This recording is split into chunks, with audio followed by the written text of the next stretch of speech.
हाँ जी बच्चा, तो बच्चा एंड बच्चियों, let us begin with the next chapter and this is what we call as reproductive health. Human reproduction में हमने ये पढ़ा कि रिप्रोडक्शन कैसे होता है, कैसे और अधिक बच्चे जन्म लेते हैं। अब ये पढ़ना है कि बच्चे और अधिक जन्म ना लें उनके लिए क्या क्या उपाय करें। ठीक है, how to control the growing population. ठीक है, क्योंकि कोई भी नेचुरल ह्यूमन कपल को आप बोलो कि भाई साहब आप सेक्स ही मत करो तो बच्चे नहीं होंगे, पॉसिबल नहीं है। क्योंकि अगर वो हेल्दी है तो वो रिप्रोडक्टिवली भी हेल्दी होगा, हॉर्मोन्स एक्टिवेटेड होंगे, उनका भी मन करेगा टू गो फॉर मेटिंग, क्योंकि वो हार्मोनल इन्फ्लुएंस होता है। तो ये उपाय नहीं है कि किसी को मना ही कर दो, हाथ पैर बांध कर रख दो ना, ये नहीं कर सकते। तो व्हाट वी डू, हमने बहुत सारे डिवाइसेस टेक्निक इजाद करे हैं जिसको अपन इस चैप्टर में पढ़ेंगे। तो जब अपन इसको देख रहे होते हैं रिप्रोडक्टिव हेल्थ, तो उसको पढ़ते कैसे हैं? WHO के हिसाब से अगर बात करें, WHO is World Health Organization. अगर अपन WHO के हिसाब से बात करें तो टोटल वेल बीइंग में रिप्रोडक्शन के हिसाब से अगर हम बात करें तो 3 तरह से आता है। फिजिकल, भाई दिखना चाहिए हेल्दी, फीमेल है तो ठीक ठाक ब्रेस्ट डेवलपमेंट होना चाहिए, वेजाइना डेवलपमेंट होना चाहिए, मेल है तो मैस्कुलिन बॉडी होना चाहिए, पेनिस में इतना स्ट्रेंथ हो कि वो स्ट्रेट हो सके, पेनिट्रेट कर सके, फिजिकल स्ट्रेंथ है। इमोशनल, मन भी करे, ऐसा नहीं हो कि मन ही नहीं कर रहा। मन नहीं कर रहा है, मन तो हार्मोन पे बेस्ड है, मन नहीं कर रहा यानी हार्मोन में इश्यू है कुछ ना कुछ। तो इमोशनल वेलबींग होना चाहिए कि आप उसके लिए जाएं। Next is social wellbeing. Society में सोशली रिप्रोडक्टिवली हेल्दी होना बहुत जरूरी है, क्योंकि कोई जानवर तो है नहीं जिस दिन जो पसंद आ गया उससे मीटिंग कर लिए। डॉग्स वाला हालत तो हो नहीं सकता हमारा जो नॉर्मली देख रहे होते हैं। ह्यूमन एक ऑर्गेनाइज्ड सोसाइटी है जहां पे ऑर्गेनाइज्ड तरीके से ये डिसाइड करना होता है। आप एक मैरिज जैसे किसी इंस्टीट्यूशन में जाते हैं एंड देयर आपके साथ ये फिक्स हो जाता है कि आपके लिए लाइफ लॉन्ग पार्टनर कौन है आपका, and then you go with the meeting. यही हो रहा होता है एक नॉर्मल सोसाइटी में। यह सोशल वेलबींग। हर दूसरा लड़का या हर दूसरी लड़की अगर आपको अच्छे लगने लगे तो आप सोशली रिप्रोडक्टिवली हेल्दी नहीं है, है ना? ये एक इमोशनल चीज है, सबके साथ नहीं हो सकता। और बिहेवियरल, देखो मेटिंग एक ऐसा एक्ट है जो दोनों की तरफ से होता है। ये कोई जानवर की जैसा काम नहीं है कि आप बस किसी एक के ऊपर हावी हो जा रहे हैं। नो, ये एक इमोशनल विद फिजिकल चीज है मेटिंग। तो रिप्रोडक्टिवली हेल्दी होने में ये बिहेवियरल हेल्दीनेस भी बहुत जरूरी है। आपको सामने वाले का भी कंसेंट लेना पड़ता है, आपको सामने वाले के हिसाब से भी सोचना पड़ता है, अपने साथ साथ सामने वाले का भी केयर करना। और बिहेवियर में एक पैटर्न भी होता है। जैसे मान लो किसी को किसी दिन मन नहीं है किसी एक पार्टनर को, तो आप उसमें फोर्स से इंपोज नहीं कर सकते सेक्स कि नहीं हमको चाहिए, हम पति हैं या हम पति हमको चाहिए, नहीं, ऐसा नहीं होता। ये एक हेल्दीनेस का लक्षण नहीं है, सिम्टम नहीं है। हेल्दीनेस यानी आपको सब तरह से हेल्दी होना पड़ेगा, क्योंकि सेक्स एक ड्यूअल कंसेप्ट है, सिर्फ एक के बस पे नहीं है। कोई किसी डेड बॉडी के साथ सेक्स नहीं कर सकता, है ना? तो this is the thing, physical, emotional, social और बिहेवियरल, हर तरह से हेल्दी होना इज रिप्रोडक्टिवली हेल्दीनेस। अब हम बात करेंगे रिप्रोडक्टिव हेल्थ या उसमें प्रॉब्लम्स क्या हैं। आई कैसे विजिबल सबको है ना? जब हम रिप्रोडक्टिवली हेल्दीनेस का बात करते हैं तो इंडिया बाकी चीजों में पीछे रहा हो, बट इस चीज में दुनिया में सबसे आगे वाले कंट्रीज में से एक। मतलब इंडिया में पॉपुलेशन इतना तेजी में बढ़ रहा था, और इंडिया का सोसाइटी तो आज भी ऐसा है कि आप खुले में किसी चौराहे में बैठकर सेक्स के बारे में बात नहीं कर सकते, है ना? वो पब्लिक डोमेन में अच्छा नहीं लगता। हमारा सोसाइटी ऐसा है, जबकि ऐसा कुछ नहीं है। आप बात कर सकते हैं, बस वो वल्गर नहीं होना चाहिए, है ना? बात तो आप कर ही सकते हैं। तो इंडियन गवर्नमेंट इस चीज को बहुत पहले, आज से करीब करीब 30-40 साल पहले ये चीज आया। 40 क्या 50 साल बोल लो, 1970s 80s के आसपास कब में हर जगह एडवर्टीजमेंट में कॉन्डम का एडवर्टीजमेंट आना, गर्भ निरोधक गोली, ऐसा कोई नाम सुने होंगे, गर्भ निरोध। उस वक्त इंडियन गवर्नमेंट एक कॉन्डम का ब्रांड शुरू किया था, जिसका नाम था निरोध। ये पूछता है उस वक्त जो कॉन्डम का ब्रांड शुरू हुआ था उसका नाम क्या था, तो निरोध, और उसको फ्री बंटवाया गया हर हॉस्पिटल में। भाई लोगों के पास खाने का खर्चा नहीं हो रहा, वो कॉन्डम का खर्चा बेमतलब कर रहे हैं। एक तो उनके लिए वो चीजें नया, भाई साहब आप जो आदमी नॉर्मली सेक्स कर रहा हो आप उसको बोलो कि कॉन्डम यूज करो, उसके दिमाग में 10 सवाल, पता नहीं मजा आएगा नहीं आएगा, कोई प्रॉब्लम तो नहीं होगा। हम एक ग्रामीण परिवेश के हिसाब से बात करें जो उस वक्त का प्रॉब्लम था, ये सब प्रॉब्लम्स थे, तो उस वक्त कॉन्डम्स को इंट्रोड्यूस करा गया और बहुत ज्यादा पॉपुलराइज करा गया।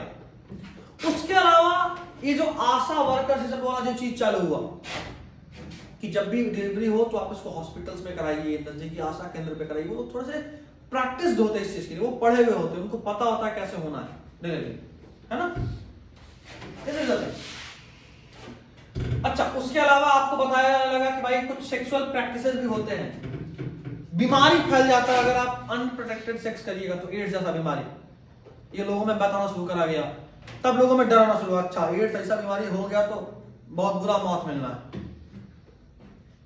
ये लोग जानेंगे तब ना डरेंगे, अब तुमको पता नहीं कि एड्स जैसा कोई बीमारी तुमको क्या फर्क पड़ता है ना।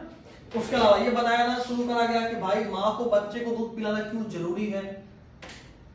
उसके अलावा अवेयरनेस कि भाई प्रेग्नेंट फीमेल का कैसे केयर करा जाए या बच्चे का कैसे केयर करा जाए, postnatal care of mother and child. उसके बाद आपको बताया गया कि भाई अलग अलग मिथ से मत गुजरिए, जैसे गांव में आज भी अक्सर ऐसा होता है, लड़कियों का पीरियड चल रहा है घर में घुसने दिया जाएगा, किसी खास रूम में, पूजा रूम में मत जाओ, किचन में मत जाओ, इधर मत जाओ, उधर मत जाओ, वो कोई बीमारी थोड़ी है।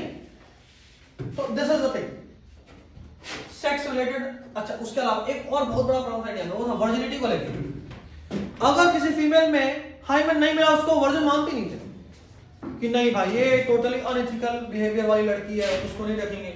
उसका क्या गलती, बैडमिंटन खेल ली थी बचपन में, एक बार वैष्णो देवी जाते हुए घोड़ा पर चढ़ गई, होता है ना उधर तो घोड़ा चलता है और उसमें ब्रेक हो गया है क्योंकि हॉर्स राइडिंग हो सकता है, इसमें उसका क्या गलती भाई। बट ये पता नहीं था, आपको मिथ या फिर मिसकंसेप्शन से बचाने के लिए सब कुछ पब्लिकली शुरू करा गया बात करना। उसके अलावा बेनिफिट्स ऑफ चाइल्ड इम्यूनाइजेशन, बच्चे को टीका दिलाने का क्या फायदा है। उसके अलावा सेक्स एजुकेशन स्कूल में, गुड टच बैड टच, अभी हम जितना ज्ञान दिए क्या है, ये सेक्स एजुकेशन ही तो है। तो नॉर्मल कोई और सब्जेक्ट टीचर आके बोल सकता है कि देखो सेक्स में मजा नहीं आता था इसलिए लोगों को टेंशन होता था कि कंडोम यूज करें कि नहीं करें, अगला दिन मार के भगा दे जाएगा मास्टर, है ना। तो ये बायोलॉजी टीचर के पास थोड़ा सा अपर एंड होता है, भाई बायोलॉजी में पढ़ना है, ऊपर से एक तरीका होता है बात करने का और हम शुरू से ऐसा माहौल बना के कुछ बोल सकते हैं। तो बोला this is what we call as sex education. उसके अलावा आजकल स्कूल में गुड टच और बैड टच नया कंसेप्ट चला है। क्या होता है किसी को पता है what is good touch and bad touch? नहीं पता, खाली नाम ही सुने। आजकल ये देखा जा रहा है कि बच्चों का जो शोषण होता है उसमें अक्सर लड़कियां नहीं लड़के भी होते हैं। तो आज के समय में लड़कियां को तो हम लोग प्रोटेक्ट कई बार कर लेते हैं, मां ध्यान देता है पूरा फैमिली कि भाई कोई मेरी बेटी के साथ कुछ गलत ना करे, बट लड़के अक्सर छूट जाते हैं कि तो लड़का इसके साथ क्या ही होगा, बट लड़कों के साथ भी हो रहा है। तो गुड टच और बैड टच यानी कोई भी अगर आप में टच कर रहा है तो उसका इंटेंशन समझना, है ना। आपके बॉडी में कुछ आपके प्राइवेट पार्ट्स हैं जो सिर्फ आप एज एन उसको यूज कर सकते हैं, या फिर कोई अलग कोई और यूज कर रहा है तो अच्छे में, जैसे मान लो डॉक्टर के पास गए, है ना, या कभी कुछ वैसा प्रॉब्लम हुआ तो माँ या फैमिली का कोई और मेंबर, बट वो अच्छे में, that should not be vulgar, या वो सुपर इंपोजिंग नहीं होना चाहिए, कोई आप पे हावी होने की कोशिश कर रहा है। तो गुड टच और बैड टच में सवाल आता है, बच्चों को भी आजकल सिखाया जा रहा है। नेक्स्ट एनजीओज या देख रहे हो प्रिंट मीडिया, आजकल कई बार ये भी प्रॉब्लम ही होता है, तो बहुत बड़ा प्रॉब्लम है। कहीं भी ऐड चालू हो जाएगा, तुम घर में न्यूज देख रहे हो और अचानक से आगे कंडोम का ऐड, लीजिए घर में बगल में फैमिली वाला बैठा है, मुंह छुपाए नहीं बनता है ना। तो ये प्रॉब्लम भी है हमारे लिए सोशली, बट ये बहुत जरूरी भी है कि लोग जाने कंडोम क्या होता है। अब सोचो नॉर्मली विस्पर चॉइस का बात कर रहे थे, दैट इज पैड, मेंस्ट्रुअल में यूज करते हैं, मेंस्ट्रुअल साइकिल में, बट अभी उसका ऐड तो बहुत कॉमन है। अब मान लो घर का कोई छोटा बच्चा पूछ दिया कि क्या है, जवाब देते बनेगा क्या है, समझा ही नहीं पाएंगे आप। छोटा बच्चा उसको क्या ही समझ में आना।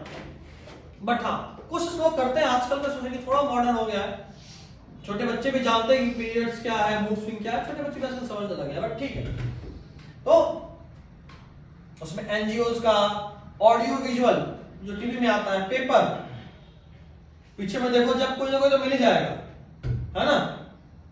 तो ये सब हो गया। उसके अलावा छोटे परिवार के फायदे बताए जाते हैं ताकि लोग बड़े परिवार में जाए। पहले लोगों का क्या कंसेप्ट था कि भाई साहब हम मेरा 5 बेटा 10 साल बाद इतना कमाएगा तो टोटल इतना इनकम हो जाएगा।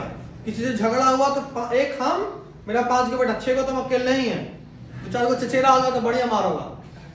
ये कंसेप्ट आज थोड़ा ही चलेगा, आज मसल पावर थोड़ा ही चलता है। तो छोटे परिवार के फायदे गिनाए गए कि भाई बड़े परिवार के जो फायदे थे अब वो नहीं है, लेकिन छोटे परिवार के अब फायदे हैं वो ये। उसके अलावा sex abuse, sex related crime, इन सब के बारे में बताना कि जरूरी नहीं कि रेप हमेशा कोई अगर आपके साथ जबरदस्ती सेक्स कर रहा वही है, कोई आपके प्राइवेट बॉडी पार्ट पर जबरदस्ती से टच भी कर रहा है वो भी है। एक है, इसका नाम सुनो, एक्स्ट्रा बता रहे हैं अपने साइड से,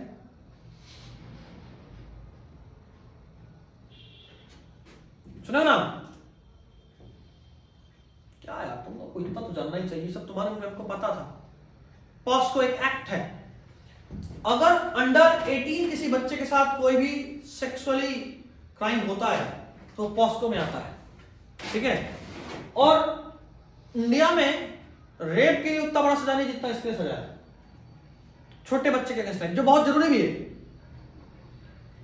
बहुत जरूरी है पॉस्को। इसमें छोटा मोटा कुछ नहीं, 10 साल 15 साल 20 साल जीवन भर फांसी, यही सब सजा है।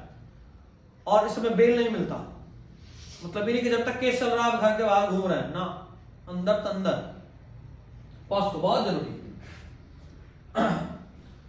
ठीक है। तो सेक्स अब्यूज या सेक्स रिलेटेड क्राइम्स, रेप वेप्स हो गए या गलत तरीके से बॉडी को टच करना, ये सब आ जाएगा इसमें सेक्सुअल अब्यूज में। या कई बार डोमिनेट करने वाला चीज, कोई फीमेल है उस इस तरह का काम कर रहा है जो वो कर ही नहीं सकती, ऐसा। कई बार कुछ फिजिकल लिमिटेशंस भी होते हैं, है ना। Next, importance of equal opportunities for male and female side, Beti Padhao Beti Bachao Beti Padhao वाला चीज आ गया, है ना। Next, educating about birth control option, आपको बताया गया कि भाई जरूरी नहीं है कि हर बार आप सेक्स करिएगा तो बच्चा हो ही जाएगा। छोटे फैमिली के लिए ये भी बहुत जरूरी है कि आपको बताया जाए कि क्या क्या तरीका जिससे बच्चे नहीं हो। उसमें क्या बहुत सारे मेथड अपन पढ़ेंगे। अच्छा, इंडिया जैसे सोसाइटी में जो इतना बोलता ना बंधा हुआ था, वहां पे इसका जरूरत क्यों था? हम लोग तो इतने सभ्य समाज वाले लोग हैं कि सेक्स का बात कोई सामने बोल दे तो आदमी अनकंफर्टेबल हो जाता है ना। तो फिर हमारे भी इतना जरूरत क्यों कि टीवी, पेपर, रेडियो, हर जगह निरोध चल रहा है, बच्चे दो ही अच्छे चल रहा है, या माँ का दूध बच्चे के लिए अमृत है, क्यों चल रहा है भाई ये सब? मेजर कारण है पॉपुलेशन। 1900 में हमारा पॉपुलेशन 350 मिलियन था। 100 साल बाद कितना हो गया? 1 बिलियन। कितना बढ़ा?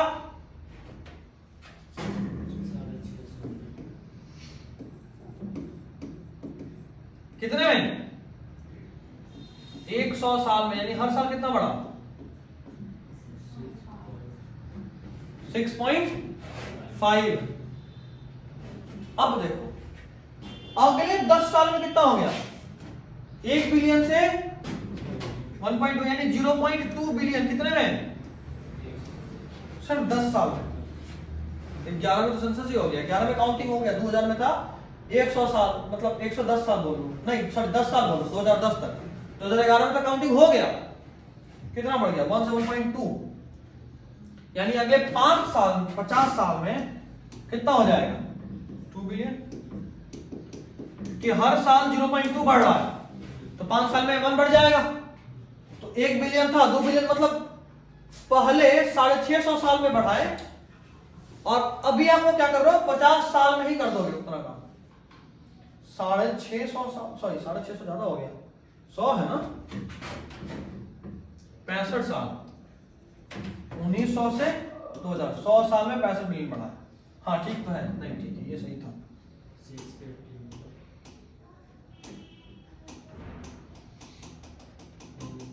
हो गया जो भी, ठीक है। तो 650 बिलियन 100 साल में बढ़ा। एक साल में कितना बढ़ रहा था? 6.5। 10 साल में कितना बढ़ रहा था? 10 साल का देखो, पर 10 साल में कितना बढ़ रहा था? ओनली 65। अभी कितना बढ़ रहा है? बिलियन। वो 65 में असल में तुम देखोगे ना, ज्यादा ही कुछ गड़बड़ हो रहा है क्या? नहीं, गड़बड़ तो हुआ ही है ना। 650 मिलियन बढ़ा है। इसको अगर हम मिलियन में बोले तो कितना आएगा पता है? 200। 2 बिलियन इज, सॉरी 2 बिलियन, 200 बढ़ गया है सिर्फ 10 साल में। जो 65 बढ़ा था कितना बढ़ गया? जस्ट डबल के आसपास। तो तुम सोच लो कितने तेजी में बढ़ रहा है। तो भाई बहुत जरूरी था इसको कंट्रोल करा जाए, तो कांड हो जाएगा। अभी इंडिया वर्ल्ड का सबसे पॉपुलस कंट्री बनी गया है, चाइना को पीछे छोड़ दिया, पता है ना। पहले दुनिया का सबसे पॉपुलस कंट्री चाइना था, इंडिया सेकंड पे था, अब इंडिया फर्स्ट पे है, कहीं तो टॉप पे है। आज भी हमारा पॉपुलेशन ऑलमोस्ट 2% के रेट से बढ़ रहा है, यानी हर साल 1000 लोगों में 20 लोग बढ़ गया। हर साल 1000 लोग में 20 लोग बढ़ गया। अगर मान लो सिर्फ पटना में 1 करोड़ लोग रहते हैं, 1000 और करोड़ में कितने का अंतर है? 1000 और करोड़ देख लो,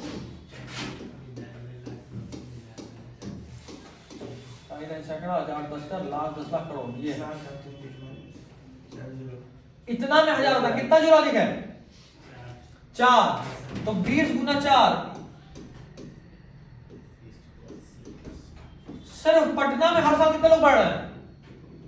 अगर 1 करोड़ है तो जो कि कम बता रहे हैं, पटना का पॉपुलेशन बहुत ज्यादा है। 1 करोड़ पे 2 लाख, 10 करोड़ पे 20 लाख, 100 करोड़ पे 2 करोड़, और 1000 करोड़ पे 20 करोड़।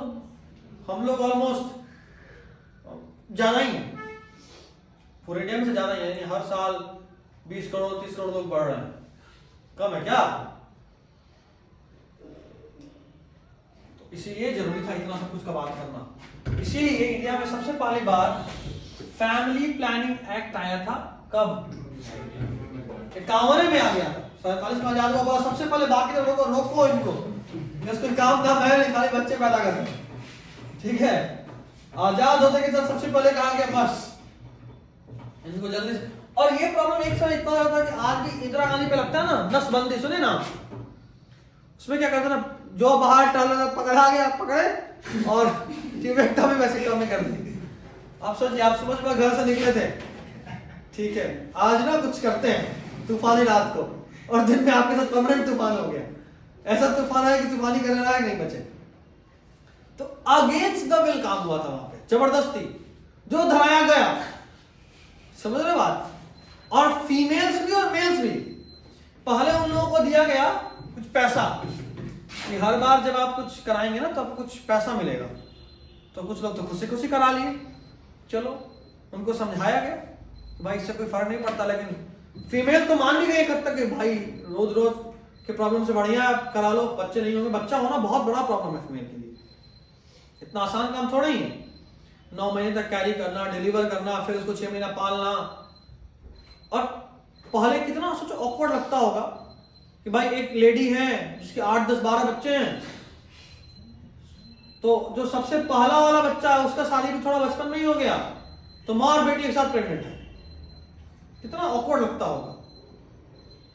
कई बार ऐसा होता है ना कि कोई बहुत दूर में देखोगे दादी वादी में, तो बुआ की बेटी और कोई चाचा दोनों एक एज के, बुआ की बेटी या बेटा और चाचा एक एज के, मतलब दोनों रिश्ते में मामा है बट दोनों का सेम एज, 1-2 साल का मुश्किल से अंतर, कितना ऑकवर्ड लगेगा। तो ये चीज अभी तो बर्दाश्त नहीं होगा ना, उस वक्त तो ऐसा ही चल रहा था, तो सब कुछ नॉर्मल था, ये प्रॉब्लम था। तो फीमेल तो कई बार जान से भी करानी थी। अब मेल्स में उसको क्या प्रॉब्लम था कि उन लोगों के दिमाग में था कि अगर एक बार नस कटा, जिसको अपन बोल रहे हैं नस, वो असल में वहां से डिफरेंस है। वैसे कम, या 10th में पढ़े हैं तो मिलने से खत्म हो जाएगा, मतलब जिसको बोलते हैं ना मर्दानगी, दाढ़ी मुझ गायब हो जाएगा, वो फीमेल की तरह बॉडी हो जाएगा। कैसे लगेंगे, लड़का है लेकिन लड़की की तरह दिख रहे हैं, पता लगा गलती से ब्रेस्ट भी आ गया। उस वक्त तो इतना इंफॉर्मेशन थोड़ा ही था। तो और अच्छा, उन सब के अलावा एक सोशल टैबू, थप्पा, ये तो कुछ नहीं कहते, बोल्ड है, इसका कुछ नहीं हो सकता। गांव में ये भी तो होता था, सोसाइटी है। अब जो मान लो पकड़ा गया, लोग जान के अच्छा इधर आ गया, उसका क्या इज्जत रहता होगा उस वक्त, सोचो, ये कुछ नहीं कर सकता। ये प्रॉब्लम था। अब लोगों को आप जबरदस्ती पकड़ के लेके जाके कराइएगा। इसीलिए पहली बार कांग्रेस हारा था इंडिया में, इंदिरा गांधी के टाइम पे। एक मेजर काम था नसबंदी। जाहिर सा बात है ना, पूरा लोग एक साथ। अब किसी की सासू माँ का प्लान है कि मेरे कम से कम 10-12 पोते पोती तो होने ही चाहिए, और आपके 2 ही हुए और इंदिरा गांधी आपका कांड करा दी, तो सासू माँ फिर वोट देगी? भाई उनको 8 पोते पोते का नुकसान हुआ है वो तो काउंट करेंगे 8 नुकसान, कम से कम 8 साल तो नहीं छोड़ना है। अच्छा, जिसके साथ हुआ है वो देगा नहीं। अच्छा, जो फीमेल थी उस पर भी टैबू लग चुका है कि तुम्हारा पति तो कुछ कर ही नहीं सकता, वो देगी? गया वोट पूरा। पहली बार। ये पॉलिटिक्स भी है असल में, बहुत कई बार सुनोगे किसी डिबेट में, इंदिरा गांधी नसबंदी की वजह से हारी थी और इमरजेंसी लगाने की वजह से हारी थी। तो मेजर कारण था, ठीक है। तो ये जो है ना ज्योग्राफी, मतलब हमारा पॉलिटिक्स से भी रिलेटेड है। खैर, इसको मजेदार बनाते हैं कि क्यों हुआ ऐसा, बट असल बात तो पढ़ना ही होता है। कहानी तो कहानी है अपनी जगह पे, बट काम भी तो देखना ही होगा। अब पॉपुलेशन साइज बढ़ने का कारण क्या था? अचानक से पॉपुलेशन साइज फिर बढ़ने लगा। उसके बावजूद, इतना करने के बावजूद भी पॉपुलेशन साइज बढ़ रहा था। कारण हमारे पास हेल्थ केयर फैसिलिटी बढ़ने लगा। पहले किसी को बीमारी हो और लोग मर जा रहे थे, अभी बीमारी होने पर लोग बच जा रहे थे। तो एक चीज हुआ, हेल्थ केयर फैसिलिटी बढ़ने लगा, तो डेथ रेट घटा। अच्छा, माँ का, बच्चों का जन्म देते वक्त माँ का मृत्यु दर कम हो गया, क्योंकि अब हॉस्पिटल में बच्चे जन्मने लगे, और माँ का मृत्यु दर भी कम हो रहा था और बच्चे का भी जिंदा रहने का दर बढ़ रहा था, बच्चा भी कम मर रहा था। इन्फेंट मोर्टेलिटी रेट भी घट गया, क्योंकि बच्चे हॉस्पिटल में कोई प्रॉब्लम होने पर तुरंत डॉक्टर देख रहा था। उसके अलावा अब जाहिर सा बात है, जो ज्यादा बच्चे थे, और जब वो ज्यादा बच्चे 10-15 साल बाद बड़े होंगे तो एक साथ ज्यादा जवान भी तो हो जाएंगे। तो जब आप मान लो कि कोई रिप्रोड्यूसिंग एज में 10 था, लेकिन वो 10 को खूब रिप्रोड्यूस करा और उसके 50 बच्चे, तो 10 साल बाद वो 50 बच्चे तो रिप्रोड्यूसिंग एज में होंगे। तो बात ये था कि रिप्रोड्यूसिंग एज में बच्चों का नंबर, आज भी इंडिया में प्रॉब्लम है। इंडिया वर्ल्ड का सबसे यंग पॉपुलेशन है, तो बच्चे बहुत ज्यादा है ना, और वो बच्चे ज्यादा है तो 5 साल 7 साल बाद बड़े भी ज्यादा होंगे, बड़े ज्यादा होंगे तो ज्यादा रिप्रोड्यूस भी करेंगे, तो फिर उनके बच्चे और ज्यादा होंगे। ये प्रॉब्लम आ रहा था, इसीलिए उनको एडुकेट करना बहुत जरूरी था कि भाई 2 बच्चे पे आइए, 2 बच्चे पे आइए। 2 बच्चे पे आने से क्या होता है कि आपका पॉपुलेशन साइज कांस्टेंट हो गया। अच्छा, जरूरी थोड़ी सब आपका बात मानिए ले, कोई 3 बच्चे भी करेगा, किसी का गलती से तीसरा बच्चा आ जाएगा, ये भी होता है कई बार कि कोई कॉन्ट्रासेप्टिव डिवाइस आप यूज करें लेकिन वो फेल कर गया, तीसरा बच्चा आ गया। या फिर कई बार कुछ लोग बोलेंगे नहीं हमको एक ही बच्चा चाहिए, 1 चाइल्ड। आजकल ये भी बहुत चल रहा है, एक बच्चे ज्यादा नहीं, चाहे जो लड़का हो या लड़की, लेकिन वो एक चाहिए, 1 चाइल्ड नॉर्म। तो एजुकेटेड पॉपुलेशन इस पे भी कन्वर्ट हो गया। तो जो 1 चाइल्ड पे आ गए वो 2 को 1 में कन्वर्ट कर रहे हैं, और जो 2 चाइल्ड पे वो खुद को कांस्टेंट रखे हुए हैं, और जो 3 चाइल्ड पे वो पॉपुलेशन बढ़ा रहे हैं।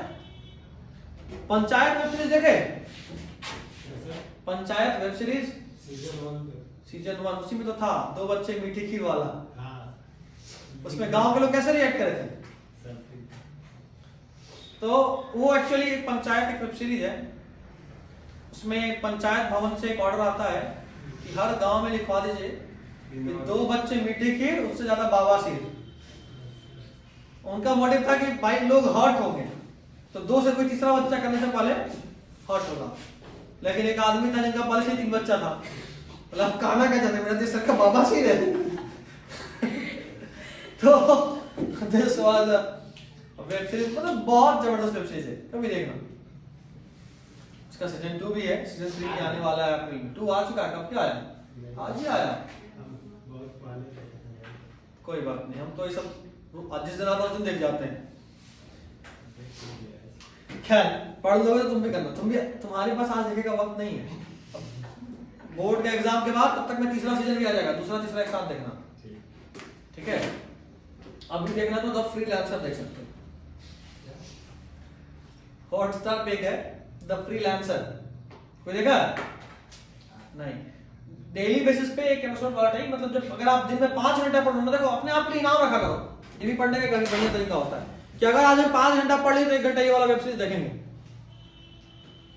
या चलो एक इनाम हम रखते हैं, जो बच्चा एक टेस्ट में 80% अधिक लाएगा, नेटफ्लिक्स छोड़ के बाकी जितना ओटीटी उसमें से कोई एक सब्सक्रिप्शन 2 दिन के लिए दे देगा। सोनी, हॉटस्टार, अमेजन प्राइम, जी टीवी, मतलब जी5 जो चाहिए, 2 दिन मेरे पास सब है। 2 दिन में जो देखना देख सकते हो, 2 दिन का इनाम रहेगा, 80% सेवा, ठीक है। चलिए ये हुआ ना बात। 95% सेवा पे नेटफ्लिक्स भी रहेगा। चलो, ह्यूमन फैसिलिटीज भी बढ़ने से पॉपुलेशन बढ़ने लगा था, हेल्थ फैसिलिटीज बढ़ने से। अब गवर्नमेंट क्या क्या करा, सब लोगों को बताया गया कॉन्ट्रासेप्टिव के लिए, और स्लोगन तैयार किया। अभी जो एक स्लोगन बताया, इस तरह का कितना स्लोगन बना होगा, है ना। कॉन्ट्रासेप्टिव डिवाइसेस, जैसे कॉन्डम बताए, बांटा जाएगा फ्री में। हम दो हमारे दो, ये तो सुने हो ना। कॉन्ट्रासेप्टिव के लिए था कि हम दो और हमारे भी 2 ही होने चाहिए भाई। नेक्स्ट, अर्बन पीपल 1 चाइल्ड और पे आ गए, एक बच्चा, ज्यादा पढ़ लिख के एक बच्चा ही चाहिए, ज्यादा नहीं चाहिए, वही काफी है। अच्छे से पढ़ाएंगे लिखाएंगे, वही सब कुछ है मेरे लिए। कुछ लोग 2 बच्चे पे, है ना, सासुमा लोग आज भी 2 बच्चे चाहती हैं, है ना, लेकिन पेरेंट्स आर लाइक कि अब 1 चाइल्ड भी चलेगा। अब जो गांव देहात में है वो तो क्रिकेट टीम में बन जाए तो कोई बहुत बड़ा अचंभा वाला बात नहीं। जहाँ एजुकेशन का कमी होगा वहां दिक्कत आएगा। उसके अलावा गवर्नमेंट ने एक और काम किया, बोला शादी का एज बढ़ा देते हैं। 18 साल कर दिया लड़कियों के लिए और 21 साल कर दिया लड़कों के लिए। कम से कम 18 साल तक तो बच्चे नहीं पैदा कर सकती कोई लड़की, नहीं तो पहले 14 से 15 से 16 में 2 बच्चे की मां है, कितना अजीब लगेगा। 16 साल की बच्ची 2 बच्चे की मां, तो अब उसको 18 करा गया। उसके अलावा छोटे परिवार को इंसेंटिव देना शुरू करा गया। अगर आपके 2 बच्चे होंगे आपको 2000 पर महीना देंगे, ठीक है बच्चा 2 बच्चे रखते हैं, क्या जरूरत है, 2000 तो मिल रहा है। गरीब लोगों में ये भी बहुत हुआ फायदा। 2 चाइल्ड, कई बार कभी ऐसा सोचे कि क्यों नहीं हम भी कोई कानून बना दें चाइना की तरह कि 1 बच्चा ज्यादा नहीं हो सकता, पॉपुलेशन घट जाएगा तुरंत से। चाइना में तो ये रहा ना, लेकिन पता चाइना में 1 चाइल्ड नॉर्म हट चुका है। चाइना वापस से 2 बच्चे पे आ गया है। आज से 2 साल पहले तक चाइना में कानून था 1 से दूसरा बच्चे को आपको जेल में डाल दिया जाएगा, ताकि पॉपुलेशन को कंट्रोल करा जाए। लेकिन अब चाइना वापस से 1 बच्चे पे आ गया, 2 बच्चे पे आ गया। क्यों हुआ? यूं कि एक बच्चा था ना, अचानक से, चूंकि सब बच्चा एक साथ बहुत बड़ा पॉपुलेशन, मान लो 1000 लोग थे, 1000 लोग रिप्रोड्यूस करें, 500 बच्चे आए। अब वो 500 बच्चे जब बड़े हुए तो सोचो 1000 पॉपुलेशन हमारे पेरेंट्स वाला एज ग्रुप मानते हैं। आज से 5 साल बाद या 10 साल बाद जब वो थोड़े एजेड ग्रुप में आ जाएंगे, जहां जो फीमेल्स है वो उनका रिप्रोडक्टिव एबिलिटी खत्म हो चुका, मेनोपॉज आ चुका, उस एज का बात कर रहे हैं। उस वक्त हम सबका जो एज ग्रुप होगा वो रिप्रोड्यूसिंग होगा। उससे 5 साल 10 साल और बढ़ा लो, पेरेंट्स थोड़े और बूढ़े हो जाएंगे, 60-65 के हो जाएंगे। हम सब अपने 35-40s में होंगे और हमारे बच्चे 10-12-15 साल के रेंज में होंगे। तो अगर वो 1000 थे तो हम 500, तो हमारे बच्चे 250। पॉपुलेशन तो तेजी में घट रहा है। लेकिन अगर हमारे बच्चे भी 10 साल के, अगला और 5 साल लेते हैं जब हमारे पेरेंट्स 65-70 के हो चुके हैं, हेल्थ फैसिलिटी ठीक है, तो कम से कम 80-85 तो जिंदा रहेंगे, क्योंकि आप कोई बीमारी से नहीं मरने वाला, नेचुरल डेथ ही होगा। 80-85-90 लोग जाएंगे। हम उस वक्त तक 50-55 के 60 की उम्र में रहेंगे। तो एक समय पे बच्चे जो हमारे बच्चे जो 20-25 के एज में आए, जब उनका शादी का उम्र जो सिर्फ 250 बच्चे हैं, और हम बूढ़े कितने हो गए, 500 हम और हमारे पेरेंट्स 1000, तो 250 जवान और 1500 बूढ़े। काम कौन करेगा? सिर्फ जवान, उनके कुछ हद तक हम कर लेंगे। तो ओल्ड पॉपुलेशन बढ़ने लगा, इससे प्रॉब्लम हुआ। तो फिर हुआ कि नहीं, कम से कम पॉपुलेशन को कांस्टेंट करना जरूरी है। तो 2 बच्चे के नॉर्म पे वो लोग आए। उसके अलावा एक और प्रॉब्लम वहां देखने को मिला था। अब मान लो कोई एक कपल था, एक बच्चा उसके पास था। कई बार ऐसा कि हम बताएं कि ये सेक्स जो है वो मेंटल भी होता है। अचानक से मन कर गया, उस वक्त आपके पास कुछ नहीं था, या आप नेचुरल मेथड यूज करने का सोचे थे, वो फेल कर गया, हो सकता है ना। आगे बताएंगे नेचुरल मेथड क्या है और कैसे फेल क्या कर सकता है, बताएंगे अभी आगे। तो मान लो कोई कपल जिसके पास एक बच्चा था लेकिन दूसरा बच्चा भी हो गया। कई बार ऐसा होता है ना कि प्रेग्नेंट हो गई फीमेल, पता ही नहीं चला। 2-3 महीने बाद आपके पास एमटीपी कराने का ऑप्शन नहीं था, या सिर्फ पैसा नहीं था, या किसी कारणवश आप रख लिए उस बच्चे को। जैसे मान लो कोई एक ऐसी फीमेल है, पति सिपाही था, पहला बच्चा हुआ, दूसरी बार फीमेल प्रेग्नेंट हो गई लेकिन पति मर गया। तो पत्नी थोड़ी इमोशनल हो कि नहीं अब तो इस बच्चे को हमको रखना है, मेरे पति का आखिरी निशान है, ऐसा कोई थोड़ा स्टीरियोटिपिकल बात कर ले। लेकिन वो दूसरा बच्चा अगर जन्म ले लिया तो पुलिस उस फीमेल को छोड़ेगा। तो कई बार इसमें केस में क्या हो रहा था कि लोग बच्चे को कहीं भी छोड़ देते, कूड़ा कचरा में छोड़ दे रहे थे, कहीं भी छोड़ दे रहे थे, क्योंकि अगर वो पकड़ी गई औरत, वो नहीं बचेगी, जेल चले जाएगी। पहला बच्चा भी बेचारा भूखा पैसा मर जाएगा, कौन उसको संभालेगा। वहां पे वैसे भी ऐसा पॉलिसी है कि अक्सर बूढ़े लोग वहां ओल्ड एज होम में रहते हैं। चाइना एक कम्युनिस्ट कंट्री है जहां तुम्हारा किसी चीज पे अधिकार नहीं होता है। जैसे ये घर जो इसका मालिक है उसका है, लेकिन चाइना में ये घर कोई घर किसी का नहीं हो सकता, सब गवर्नमेंट का है। आप जब तक काम कर रहे हैं आपको रेंट पे मिला हुआ है, एक तरह से समझ लो आप काम कर रहे हैं, आपको अलॉट किया गया कि आप इस काम कर रहे हैं, आप इस घर में रहेंगे। ऐसे जैसे ही आप बूढ़े होकर काम करना बंद करेंगे, आपके लिए ओल्ड एज होम आ जाएगा। अगर आपके बच्चे बहुत अच्छे आपको साथ में रखने तो रहिए, नहीं तो आप बूढ़े का कोई, जैसे हमारे यहाँ दादाजी के नाम पे घर है, ज्यादा तेलंग नहीं तो वो बेटा को भगा देंगे, लेकिन उनका घर है ना। लेकिन ये चीज वहां नहीं है, दादाजी के नाम पे कुछ नहीं। अगर बेटे के साथ बना तो ठीक रहिए, नहीं तो वहां से निकलिए, आपका तो अपना कोई घर ही नहीं है, वो तो बच्चे का घर हो गया है, जो काम करना उसका घर है। तो उनको ओल्ड एज होम यानी वृद्धाश्रम वहां रहना पड़ता है। तो अगर मान लो पति नहीं है और वाइफ चली गई जेल में, पत्नी जेल चली गई, तो बच्चा तो मर ही जाएगा ना बेचारा भूखे प्यासे, कौन संभालेगा ये चीज। तो वहां लोग इधर उधर छोड़ देते, कभी कूड़ा कचरा में कोई बच्चा मिल गया, कभी कोई कहीं मिल गया। तो ये भी चाइना का बहुत बड़ा प्रॉब्लम था। इन सबको सॉल्व करने के लिए उन लोगों ने ये चीज स्टार्ट किया था कि ठीक है भाई अब 1 चाइल्ड नॉर्म से 2 चाइल्ड नॉर्म पे आएंगे। ये प्रॉब्लम था, ये इंडिया में अपन नहीं कर सकते थे। अब हम लोग पढ़ेंगे बर्थ कंट्रोल मेथड। ये अपन अगले क्लास में करते हैं, जहां बर्थ कंट्रोल मेथड में नेचुरल और अलग अलग तरह का मेथड करके अगले क्लास में चैप्टर खत्म कर देंगे। चलिए, this is all for today's class.